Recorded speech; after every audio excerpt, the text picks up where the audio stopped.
le ministre de l'Intérieur.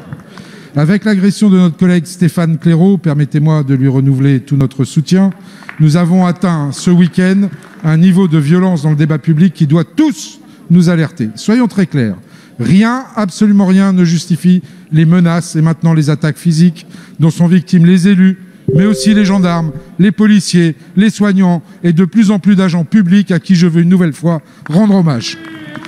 Cette violence, elle est attisée et instrumentalisée par ceux qui, par simple volonté de nuire ou pour en tirer des gains politiques, attisent les peurs et les instincts les plus primaires en répandant notamment de fausses nouvelles relayées non plus au café du commerce, mais sur cette formidable caisse de résonance dangereuse que sont devenus les réseaux sociaux. Nous en avons encore une autre lot la semaine dernière lors du débat sur le pass vaccinal, entre ceux qui laissaient croire que nous voudrions soumettre le droit de vote au pass ou encore priver de liberté les personnes non vaccinables.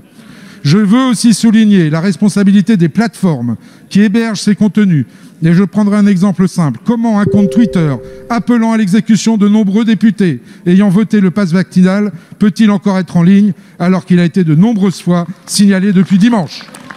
Alors que nous entrons dans une période cruciale de notre vie démocratique, l'effervescence des campagnes électorales va venir se heurter à ce climat de défiance.